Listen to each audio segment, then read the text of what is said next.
Hello, muy buenas tardes, buenos días, buenas noches, sea la hora que sea que nos estén escuchando. Hoy estamos en otro episodio de Inmunoaventuras y hoy tengo el agrado de estar con Blanca Ríos. Blanca es intensivista pediátrica. Es una especialidad que admiro mucho, que valoro mucho, que la verdad pienso que es fuerte y difícil. Se requiere de mucha fuerza para ser intensivista pediatra. Y pues gracias por estar aquí, Blanca. Vamos a conversar un poquito pues de tu experiencia como intensivista, de la importancia de esta especialidad en niños y más que nada el manejo de estas condiciones crónicas que muchas veces los papás a veces no entienden qué está pasando allá con el niño y por qué están intensivos, ¿no? Explicar por qué entra un niño a intensivos y qué pasa allá adentro. Aquí en Panamá tenemos y esto surgió de un caso que hace un par de semanas tuve, que los papás tenían tantas dudas y yo no soy intensivista y a veces la comunicación entre el intensivista, en ese caso los intensivistas pues no había una comunicación y no es culpa de ellos sino del sistema. Y explicarle yo a esos papás era algo que me sentí súper limitada. Y bueno, quisiera como explicar eso y hablar de eso, de tu experiencia y todo eso, ¿no? Yo por lo menos cuando hice pediatría tuve un poquito de experiencia en las rotaciones de intensivo y era bien difícil. Bueno, muchas gracias Laura por la invitación. Pues sí, soy pediatra intensivista. Tengo la oportunidad de laborar en una institución pública, pero también tenemos pacientes en hospitales privados. Vemos niños graves que entran por diferentes patologías, neumonías, trauma, muchas veces son lesiones traumáticas y otras infecciones. A veces hay niños que tienen que operar del corazón. A veces hay niños que hay que operar y las cirugías se complican y pues por esas razones tienen que entrar a cuidado intensivo. Pues sí es una especialidad pues que tiene que ver con niños muy graves y obviamente tenemos que abordar al familiar y tratamos de hacerlo de una forma lo más sencilla posible.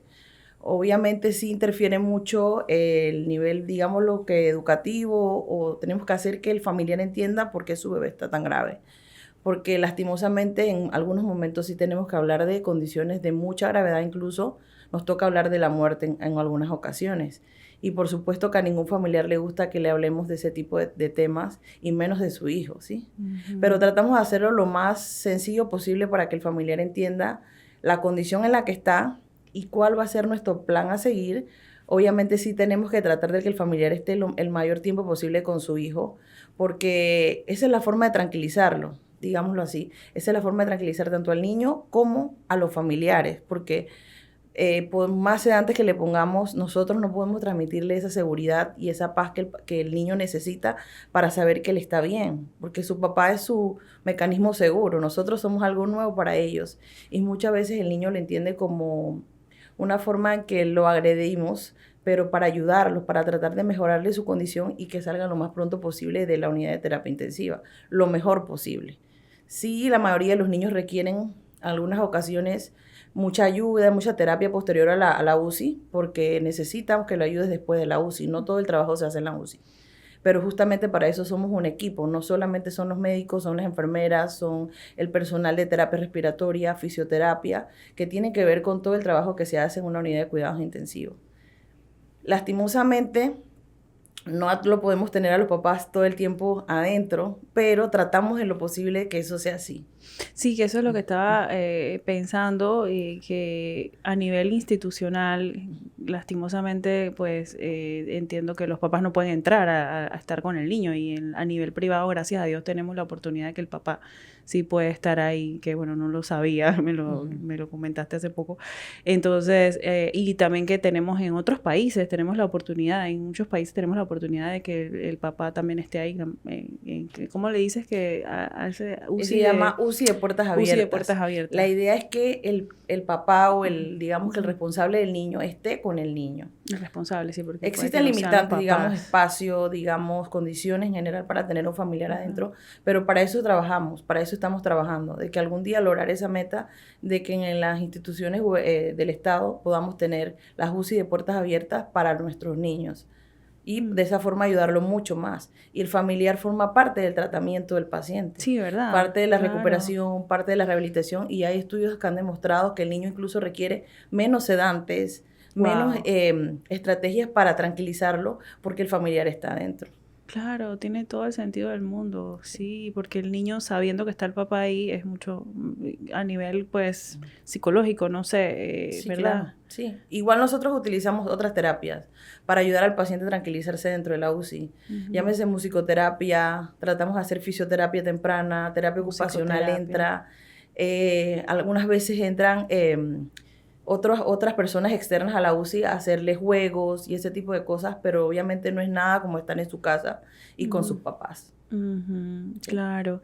Y bueno, en ese momento de tanto estrés que tiene el niño, en realidad también hay, su sistema inmunológico también se altera, pues, y generalmente en ese momento agudo no se piensa tanto en hacer una consulta de inmunología, pero yo sí he tenido algunas ocasiones que ir a ver pacientes de inmunología, por sospecha de alguna alteración, alguna inmunodeficiencia, ¿no? Sí. Y a veces también como están tan graves no podemos hacer más de ciertas investigaciones y eso nos limita un poco. Pero esto, ver al niño y no poder ver al papá en el momento de hacer el interrogatorio, eso también nos limita bastante a los médicos. No sé si te ha pasado que has hecho interconsultas o consultas con otros especialistas a nivel institucional, pero a nivel privado, gracias a Dios, es diferente.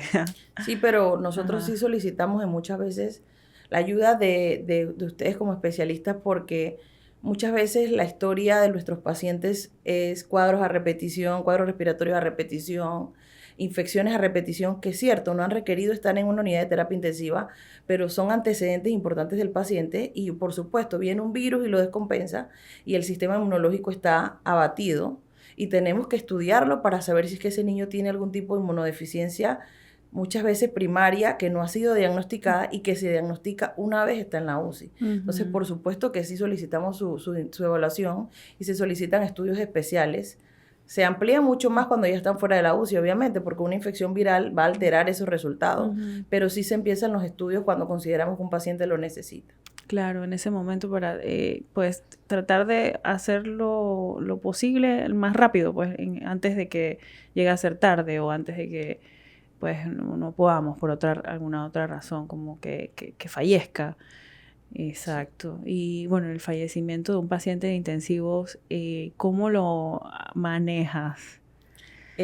Pues la verdad es que cuando un niño tiene una condición en la que no vemos resultados positivos y sabemos que el paciente, su condición cada vez es más grave, iniciamos un abordaje temprano. Salud mental nos ayuda mucho la parte de apoyo a los familiares. Nosotros también lo hacemos, pero digamos que una forma más cercana es la parte de salud mental, tanto de enfermería como la parte médica, en donde nos da ese apoyo para que, digámoslo de alguna forma, el familiar esté más en la realidad de lo que está ocurriendo, porque a veces darle una información de ese tipo al paciente de forma como abrupta, digámoslo así, el familiar entra como en una negación, que es normal y es parte del proceso, pero necesitamos que ese mamá, ese papá esté en la realidad de lo que está pasando, no porque no queramos quitarle la fe ni la esperanza al paciente de que pueda mejorar, pero tenemos que hacer que el familiar esté en la realidad de lo que está ocurriendo y que a pesar de lo que estamos haciendo, pues no hemos obtenido buenos resultados. Ujú. Y eso nos ayuda posteriormente, en caso de que ocurra un desenlace no deseado, a que el familiar esté preparado de una forma más aceptable. Nunca alguien va a estar preparado para que un familiar Ni fallezca, menos si es un y menos un niño. niño, Ujú. pero digamos lo que lo hacemos de una forma más aceptada, Ujú. más consciente Ujú. y en algunos casos incluso sentimos que el hecho de que el familiar esté más en la realidad, Preparado. más preparado, el deceso y el resto de la familia está como más tranquila, digámoslo así. El resto de la familia como que lo acepta más fácil. No porque va a ser fácil, sino que de una forma como con más tranquilidad, paz para todos, tolerancia, Tolerancia. aceptación, digámoslo así, Ujú. aceptación. para toda la familia, no solo al familiar que es lo que nosotros vemos en la UCI. Vemos una cara de la moneda, el resto no la vemos porque solo le damos la condición a la mamá o al papá, pero detrás de cada niño hay mucha familia alrededor. Sí, toda la familia, los cuidadores, si es la nana también. Todo, los abuelos, todo, es un entorno familiar que gira alrededor de cada paciente y que lastimosamente nosotros no entramos en contacto con ellos. Y los hermanitos. Los hermanitos, sí, digámoslo así, cada hospital tiene normas y nosotros tenemos que respetar las normas. Existen algunas limitantes para que los pacientes pediátricos muy chicos entren a los hospitales, justamente es para protegerlos de que adquieran alguna infección o que pues el contacto con un medio hospitalario no es para nada sano, ¿cierto? Entonces se hacen excepciones, digamos, en niños con cáncer, que sabemos que ya están en cuidados paliativos y tenemos que hacer ese abordaje, pues hacemos excepciones y se dejan entrar en algunas ocasiones los hermanitos a la UCI para que haya una despedida, ¿sí? Ah, wow, sí, cuando el niño ya está en paliativo se refiere a niños que ya están, ¿cómo lo definirías? Más que nada. Digamos lo que niños con cáncer, con algún tipo de tumor que sabemos que ya están en cuidado paliativo, sabemos que el desenlace pues va a ser pronto y necesitan estar en el hospital, pues se hace el abordaje trabajando psicológicamente con los niños, con los hermanitos, para que hagan ese abordaje dentro de la UCI. Obviamente eso, como te digo, no es solo un trabajo del intensivista, es un trabajo completo del equipo, se prepara al hermano, se prepara a la mamá, al papá, para que la reacción sea lo más sutil posible. Sí, yo pienso que la comunicación entre el médico y el paciente y los familiares es crucial para que todo esto fluya de una mejor manera. En mi caso, pues a la hora de hablar con un familiar que tengo que darle una noticia de alguna enfermedad, sobre todo alguna inmunodeficiencia, eso también es algo difícil, ¿no? Y no es lo mismo, que no es algo tan agudo como lo que tú vives, pero puedo más o menos entender esa parte, ¿no? Y yo trato también de apoyarme pues con psicología y con otras especialidades si es necesario. Así que se requiere de mucha, como de empatía también, empatía. Sí, y bajo los niveles de estrés en los que tú estás como médico, cuando tienes tantos pacientes, ¿cómo haces? A ver, las UCI normalmente no trabajamos solos. Bueno, no hay un solo intensivista, entonces digamos que el trabajo es como equilibrado. Hay varios médicos especialistas, vemos a los pacientes en equipo y cada quien tiene la responsabilidad de un paciente. ¿Más o menos cuántos pacientes tiene un médico intensivista o debe tener? Bueno, una cosa es lo que debe tener y otra cosa es que, bueno, a veces... Digamos que 4, 5 pacientes, dependiendo de la cantidad de pacientes que hay en la UCI. En estos momentos, lastimosamente, las unidades de terapia intensiva están muy llenas por diferentes motivos.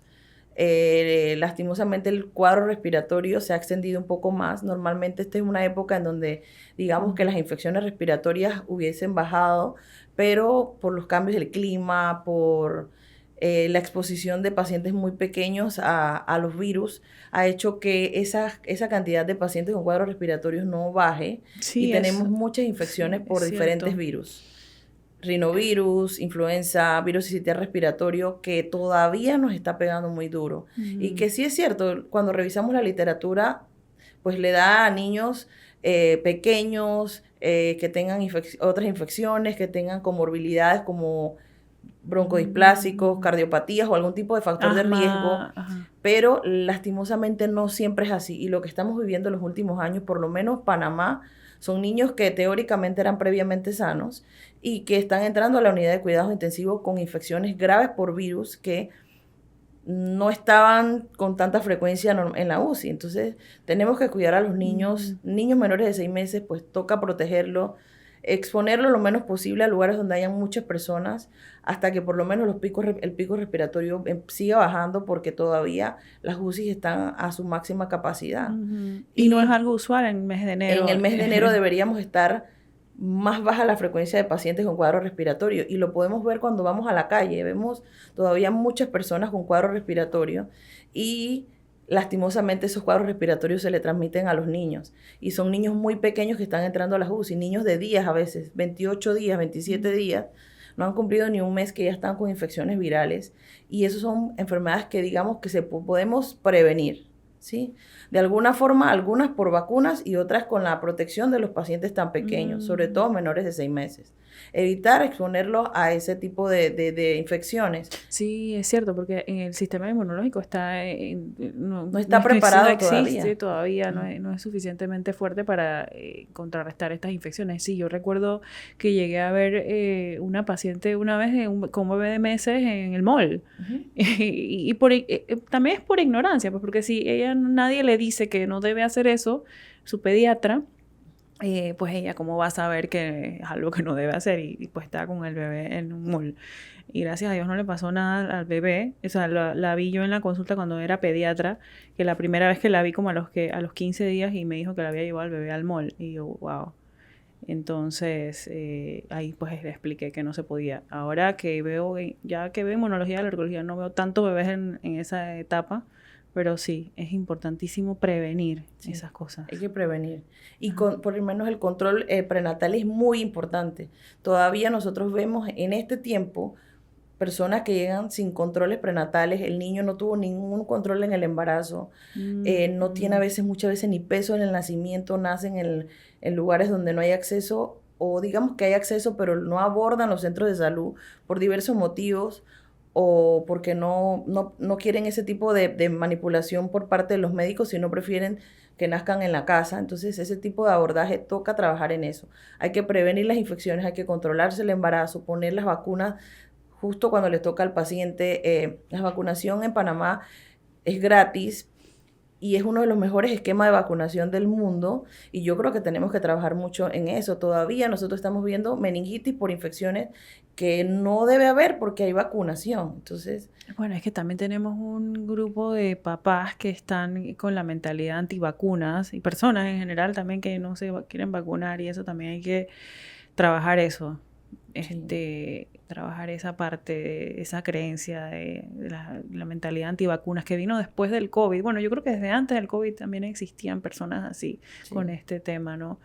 De trabajar esa parte como, pues, que entiendan la importancia de la vacunación. Sí, claro. Entonces, no sabemos cómo va a reaccionar esa infección viral en tu hijo. Puede ser que solo le da un cuadro respiratorio y es un resfriado común, pero mi hijo se expone a ese mismo virus porque compartieron un momento juntos, hubo un estornudo cerca y mi hijo se contamina. Y mi hijo no está preparado para esa infección y el resfriado, que a tu hijo fue un resfriado, para mí significa una neumonía y requiere un ingreso a la UCI. Eso es bien difícil de predecir que va a ser o no va a ser así, pero ahí tenemos que evitar esta exposición para que los niños no estén entrando a la UCI, no se compliquen. Y pues sí es cierto que en la literatura y en Panamá, pues la mortalidad en pacientes pediátricos por esas infecciones es baja, pero existe. ¿Okay? Los niños también se mueren por neumonía, los niños también se ponen por infecciones virales que deberíamos prevenir y evitar. El hecho de que sea baja no significa que no sea importante. Y si y si llegan nuestros pacientes graves y de todos los estratos sociales, entran a las unidades de cuidados intensivos, ¿ok? Entonces, tenemos que cuidar a nuestros niños. Y ahora que estuviste comentando que en intensivos están llegando pacientes con infecciones que son niños sin factores de riesgo, ¿no? Sí. Eso es lo que todavía como que hay algo que no estamos entendiendo por qué está ocurriendo este fenómeno, ¿verdad? Sí. Pues, muchos factores. Multifactorial. Digamos, niños desnutridos, todavía llegan niños desnutridos. Digamos que niños que los papás describen como teóricamente sanos, pero es un niño asmático, probablemente no sea diagnosticado, o un niño, como bien te mencioné hace un rato, con inmunodeficiencias que no se ha diagnosticado, o sin controles prenatales, que ha estado 9 meses feliz en su casa, pero se expone y la respuesta es diferente, o ese tipo o niños con problemas cardíacos que no se han diagnosticado porque esa mamá nunca lo llevó a recibir un control de salud teniendo el centro de salud pues cerca, simplemente por no abordar o pensar que les van a cobrar algo. Pues no, los pacientes tienen derecho, los menores de 5 años, tienen derecho a una atención pediátrica que es gratuita y a la vacunación. Y ahora que comentaste paciente de intensivo con inmunodeficiencia que no ha sido diagnosticado, eso es importante diagnosticarlo a tiempo. Tuve un caso de un paciente con que tenía como 10 años. Ese niño tenía una historia de que como a los 5 o 6 años había tenido una histoplasmosis y fue manejado, recibió sus medicamentos y luego como a los 10 años volvió a caer hospitalizado, quedó en intensivos, estuvo grave y en ese momento fue que me llamaron a mí cuando el niño ya estaba muy grave. En vista de la gravedad, hicimos un panel genético que tuvimos la oportunidad de hacerlo por una fundación que teníamos un par de donaciones y el niño falleció. Y la prueba genética nos llegó el resultado como un mes después y el niño tenía una inmunodeficiencia. Que si lo hubiésemos visto cuando tuvo 5 años, porque un niño con una histoplasmosis no es normal que un niño sano tenga una histoplasmosis. El niño tenía una inmunodeficiencia de LRBA que se pudo haber manejado con inmunoglobulina o pudo haber sido manejado también con probablemente trasplante de médula ósea, que es otro tema que no, bueno, no sé si tú ves pacientes con trasplante de médula ósea en intensivo, ¿sí? O sea, la verdad es que el paciente con trasplante de médula generalmente en nuestra institución lo maneja las hematólogas en un área especial para trasplante de médula ósea. Nosotros hacemos el abordaje del paciente si existe alguna complicación. Entonces ahí sí entramos nosotros si existe alguna complicación que requiere manejo por cuidado intensivo pediátrico. Sí, porque esos pacientes también están bastante delicados, pero requieren de un manejo área más especial, especializado. Y me imagino que una de las razones es porque estos niños están inmunosuprimidos. Claro, porque el trasplante de médula ósea, para que el cuerpo no rechace la médula nueva o lo que le estás que es una transfusión, les tienen que bajar el sistema inmunológico para que el cuerpo lo acepte. Y están en áreas especiales. Exacto. Y en intensivo se van a contaminar y se van a complicar, se van a infectar si se quedan intensivos. Podría pasar, bueno, sí. Me imagino que esa es una de las razones. Ajá. ¿Y tienes experiencia de repente en pacientes o que sospeches de inmunodeficiencia en intensivo y que nunca llegaron a poder hacer el diagnóstico? Me imagino que bastante. Nosotros tratamos de hacer, como te decía, el abordaje lo más pronto posible una vez lo sospechamos. Tenemos un equipo de inmunología y alergología que solicita estudios especiales que en muchas ocasiones quizá el resultado por la demora no va a llegar al momento que el paciente está en la UCI, pero posteriormente llega y se nos hace la retroalimentación de que el paciente fue diagnosticado una inmunodeficiencia primaria de tal tipo y nosotros ya pues tenemos como el estudio y vemos que más estudios podemos hacer de forma más temprana. Pero sí lo sospechamos sobre todo en niños, como te decía, con infecciones a repetición que probablemente no han entrado a la UCI, pero sí han requerido algún tipo de abordaje previo al ingreso a la UCI. Entonces son niños 4 o 5 meses que han tenido 5 o 6 cuadros respiratorios y que es raro porque un niño si no tiene nada ha estado con tantas afecciones respiratorias o afecciones en la piel o infecciones un poco más, digamos que moderadas, severas, sin haber tenido que ingresar a intensivo y tenemos que sospecharlo. Y entonces se hacen los estudios diferentes, conteo de subpoblaciones o citometría de flujo para los conteos celulares para ver, o incluso se hace algún abordaje por parte de genética, en caso de que nos quedemos limitados en los estudios. Sí, claro, sí, porque los estudios de inmunología, que bueno, fue lo que pasó con este paciente, las pruebas inmunológicas todas estaban normales, pero no es normal que un niño tenga histoplasmosis, entonces por eso saltamos a las pruebas genéticas y entonces salió esta inmunodeficiencia que bueno, se pudo haber manejado. Hay un medicamento que esos pacientes pueden recibir, pero no lo tenemos aquí en Panamá. Entonces también tenemos esas limitantes en cuanto a veces opciones de tratamiento para algunas de las inmunodeficiencias. Y hablando de eso, de cosas que no tenemos en Panamá, que me comentaste que tú estudiaste intensivo en Colombia. Sí. Yo estudié inmunología en Canadá. O sea, estudiar en otro país te da una... ¿Verdad? O sea, ¿cómo fue tu experiencia de estudiar en Colombia? Que a mí me gusta también hablar de eso con obviamente las personas que invito. Es diferente, pero te permite conocer y entrenarte para hacer que las cosas en nuestro país mejoren. Y yo creo que eso se trata, que tú fuiste a Canadá y que mis compañeros también fueron a Colombia, tenemos intensivistas de México, se va pronto un intensivista a Canadá, se va otro a México, y la idea es que justamente conozcamos esas instituciones donde nos vamos a formar o donde nos formamos para hacer que en la medicina pediátrica panameña pues cada día mejore. Y si ahorita no estamos haciendo, por ejemplo, trasplante hepático, nosotros creemos que pronto se haga.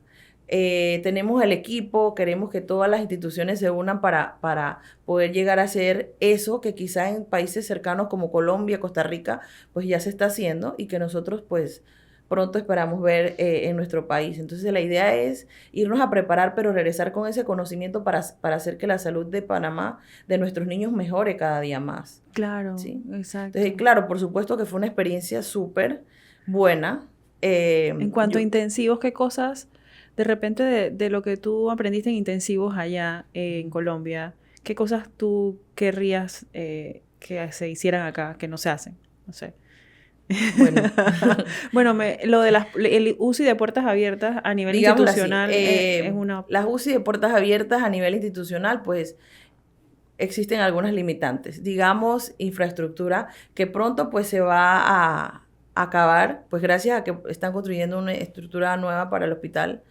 estás en el Pero hospital del tenemos niño. Ajá. conocimiento de que instituciones públicas en el interior del país tienen UCI de puertas abiertas y justamente de eso se trata, de hacer que el paciente, por más grave que esté, su familia esté lo mejor posible, el paciente esté lo más cómodo posible y esté lo mejor posible.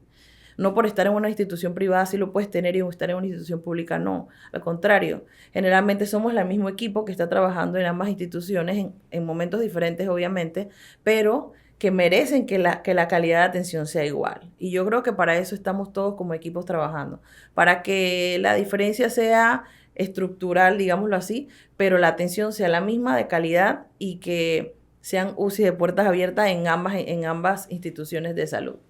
¿Sí? Ujú. Entonces, como me mencionaste hace un ratito, pues, ¿qué cosas me gustaría que mejoraran en la salud pediátrica panameña? Por supuesto que Panamá hace cirugía cardíaca muy buena, hacemos corrección, yo no soy cirujana, pero nosotros cuidamos al paciente que operan del corazón.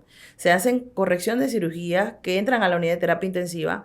Obviamente me gustaría que esa gama de cirugías que se hacen aquí aumentara, pero yo creo que eso nos va a dar la experiencia, los años, que cada vez se preparen más cirujanos en instituciones de mucho renombre para que ese entrenamiento sea cada vez más bueno y esa experiencia se venga a transmitir a nuestro país para hacer que crezcamos mucho más. Y yo creo que ese es un trabajo en equipo y que poco a poco se va a ir aumentando y creciendo. Pero digamos lo que en este momento podría ser una experiencia que me gustaría que Panamá tuviera. La hacemos, pero no corregimos cardiopatías muy complejas, digamos. Por ejemplo, hay un tipo de terapia que se llama ECMO, que pediátrica no hemos tenido la experiencia en instituciones públicas, pero sí se ha hecho en instituciones privadas ECMO pediátrico.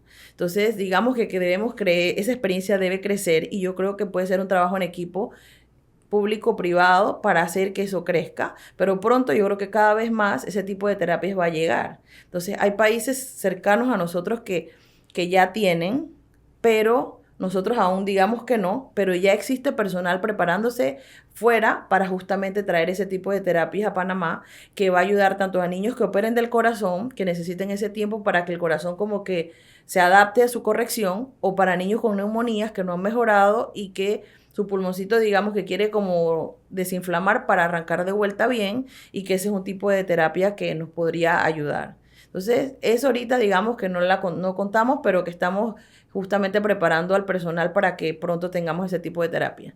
Trasplante hepático, pues yo creo que cada vez más cerca, creo que esa es una meta que no está tan lejana, que se ha trabajado ya por muchos años para que el trasplante hepático pediátrico se haga pronto en Panamá.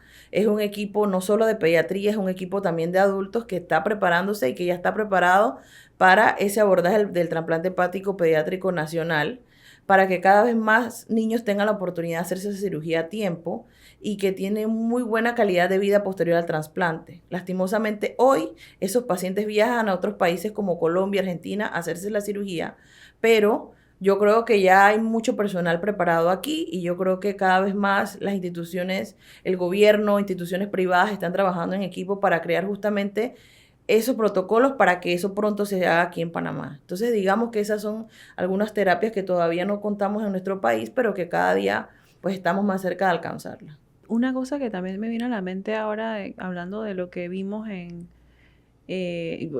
otros países, ¿no? En cuidados intensivos, yo cuando estaba en Canadá no tuve la oportunidad de ir tantas veces. A veces las consultas, yo creo que fui como, si acaso, unas 3 veces que me pidieron consulta para ver pacientes en intensivos. Generalmente era más frecuente como que lo mandaran a la consulta después o cuando ya salía intensivo. Y una de las cosas que vi, o no solo en intensivo, sino en todo el sistema, es la comunicación entre los médicos. La comunicación entre los médicos siento que aquí es algo que podemos mejorar, como comunicarnos. Ajá. ¿Qué piensas de eso? Bueno, yo te voy a contar nuestra experiencia. Ajá. Trabajamos lo más acoplado posible, tratamos de trabajar con el mismo plan. Si alguno tiene una sugerencia, digamos, de un cambio en el tratamiento o algún estudio a realizar, pues llegamos a un acuerdo. Pues no todos vamos a estar 100% de acuerdo, pero justamente de eso se trata. El objetivo es alcanzar esa meta de mejorar a nuestro paciente y obtener los mejores resultados para el paciente, en calidad, en condición de salud, en sus familiares, en lo mejor posible para el niño. Los niños son mágicos, el cerebro del niño es mágico. Muchas veces tenemos pacientes que un trauma craneoencefálico severo, el niño iba en un automóvil, lastimosamente, pues existen leyes para que los niños vayan con un tipo de dispositivos en los carros, sillas adecuadas, en la posición adecuada, pero no podemos tapar la realidad. El cumplimiento de las leyes en ese tipo de condiciones es muy vago. Los niños menores de 5 años, los niños menores de 2 años deben ir en silla adecuada para su tamaño y en la posición correcta. Es obligatorio. Pero ustedes ven que los niños van en brazos de los padres, sentados en el puesto de adelante. Los niños menores de 5 años nunca deben ir en el asiento frontal y esas leyes no se cumplen. Entonces, llega un niño con un accidente de tránsito, generalmente el paciente pediátrico sale proyectado del vehículo con múltiples lesiones, que son lesiones que o sea, esos son eventos que deberían prevenirse. Pero el niño sufre el trauma. Y como te decía, el cerebro del niño es muy mágico. A veces vemos niños que han recibido un golpe muy fuerte y son pacientes que salen de la UCI dándote un beso y diciéndote chao. ¿Sí? Entonces, quizá nosotros no vamos a prevenir el primer impacto, pero nuestra labor es evitar que ese cerebro se siga dañando. Y por eso ese paciente que recibió ese golpe severo, lo tenemos que cuidar porque el cerebro tenemos que cuidarlo y el cuerpecito del niño tenemos que cuidarlo, para que no se lesione más del ya el impacto inicial que recibió.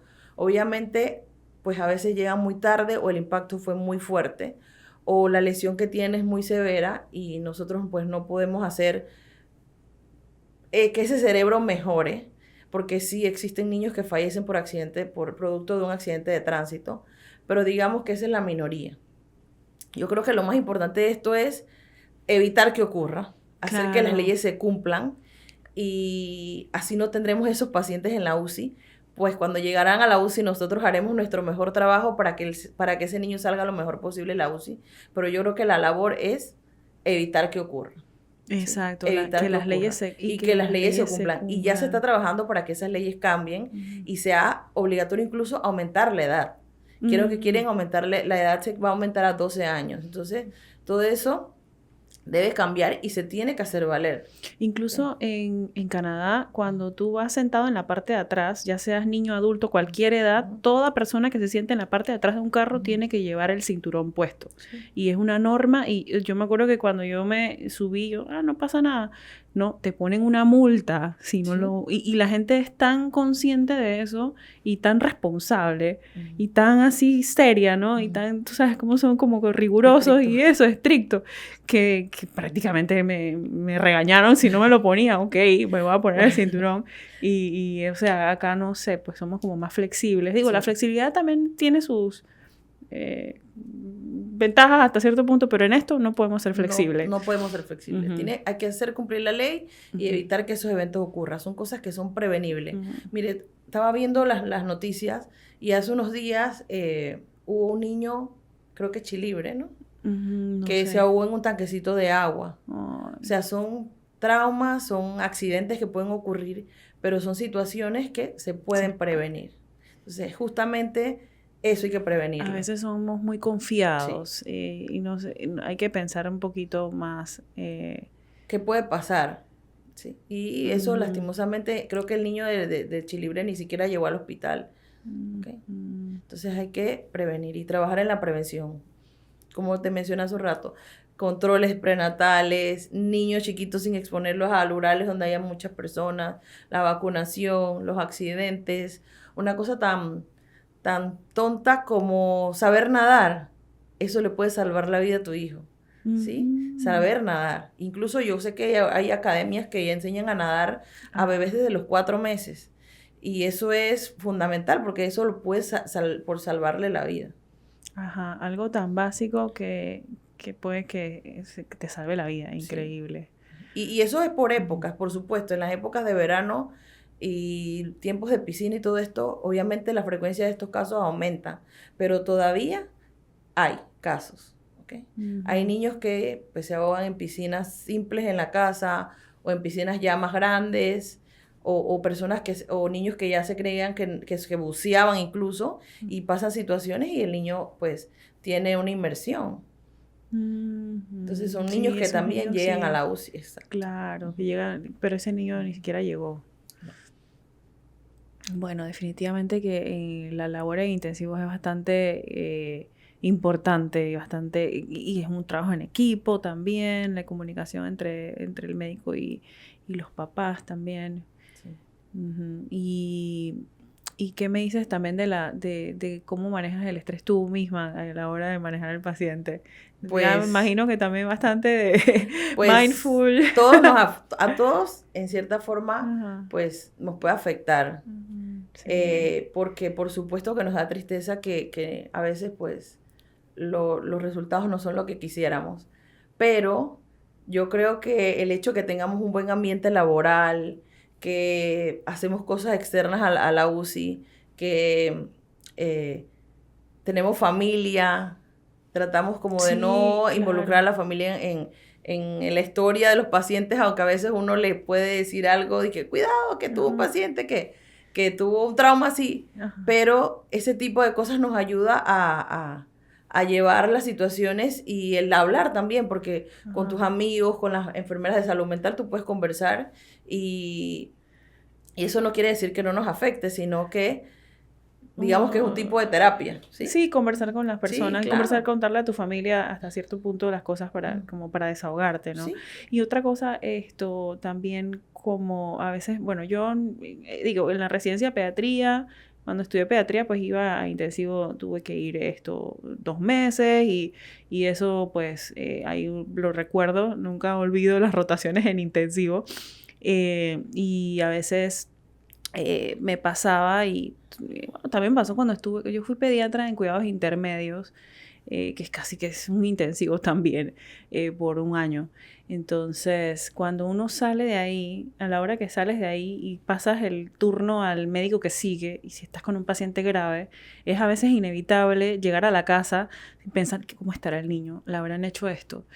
Y tienes bueno, yo no tengo hijos, pero tienes a tus hijos en la casa que quieren jugar contigo y tú estás pensando, pero el niño le habrán hecho esto, le habrán mandado la consulta a infectología, qué sé yo, no te pasa. Puede ser que sí, pero yo creo que también estás tan ocupado que no te da tiempo para pensar tanto después. Entonces quizás ese tiempo de esparcimiento que tienes desde que llegas a tu casa te mantiene tan en otro ambiente que no te deja como estar tan enfocado en pensar cosas negativas o cosas que quedaste pendiente porque tú le dejaste esas funciones que quedaron pendientes a tu compañero que él sigue o considera que hay otra evaluación que hacer, pues la amplía. Sí, yo creo que eso también va en lo que tú comentabas de que el equipo que tienen de médicos, pues te sientes seguro. A la hora que tú pasas la información al médico, que sí, si tú te sientes segura y en confianza, creo que eso a veces es crucial para tú poder desconectarte y decir, bueno, yo ya dejé esto en buenas manos. Sí, ¿verdad? Así mismo. Creo que puede ser eso que de repente la falta de confianza que a veces puede hacer que tú te quedes pensando en X o Y cosas. Sí, entonces tú sabes que eso hay que hacerle al paciente, pero la persona que queda a cargo la va a hacer o va a solicitar para quien la haga. Entonces esa parte te da como esa seguridad que necesitas. dejar de pensar a veces, pues inevitable, pero no te afecta, no quedas como pensando en que no se va a hacer, sino que se va a Claro, hacer. porque sabes ¿sí? que, Te da que seguridad. confías en un Es equipo. correcto, te da seguridad. Igual a veces me pongo a pensar también en los casos en los que yo estoy con un paciente y en la consulta, no estoy hablando de la parte de intensivos, pero el hecho de que tú le dices a los papás de lo que tienen que hacer, de cómo manejar al niño en alguna enfermedad, y a veces me quedo pensando, ¿será que lo van a hacer? ¿Será que van a ponerle el espaciador? Porque a veces no lo compran, no sé qué. Sí, siempre uno queda como pensando, ¿no? Sí, ¿Será claro. que soy yo la que soy overthinker, No, sobrepensadora? pero yo creo que si tú haces justamente esa, o sea, tratas de explicarle al papá lo más sencillo posible, lo más simple posible, y le das esa seguridad que el familiar necesita, lo va a hacer, lo va a Sí. hacer. Digamos que existirán condiciones en las que los recursos son limitados o sabes que el acceso al medicamento no va a ser tan fácil, quizá en esos momentos te da como la duda, pero en la mayoría de las veces sabe que su Si tú paciente, sabes su que tú familiar lo va a dijiste lo que hacer. tienes que decir, de la forma que Claro. la tienes que decir, la verdad que ya Lo va a todo va a hacer, estar. lo va a hacer. Y no va a volver, digamos que nosotros no queremos que nuestros pacientes vuelvan a la UCI, no porque no lo queramos, ni porque no le tengamos cariño, ni porque no lo queremos ver, sino porque sabemos la condición que involucra separar a ese niño de sus familiares, hacerle procedimientos que a veces, lastimosamente, pueden producirle dolor y tenemos que sedarlo. Entonces, sobre todo esa separación no nos gusta. Entonces, tratamos de que cuando el paciente salga de la UCI salga lo mejor posible para evitar ese retorno a la UCI. Que todo lo que le falte de rehabilitación, de tratamiento, se pueda dar externamente, llámese fuera de la unidad de terapia intensiva o incluso su casa. Se hacen excepciones y se mandan incluso a veces pacientes directo a la casa, asegurándonos que lo que nosotros necesitamos de ese paciente en su casa lo va a recibir. ¿Sí? Entonces... Súper, me encanta. Me encanta cómo manejas intensivo. Y bueno, esto ha sido un placer hablar contigo hoy, Blanca. Y espero poder vernos en otra ocasión y conversar y seguir hablando porque la verdad que hay mucho de qué hablar en estos Muchas temas de gracias. medicina, de pediatría, de inmunología y de intensivos. Bueno, y Muchas gracias, Laura. a la orden. Dale, nos vemos en una próxima Inmunoaventura. Bye bye.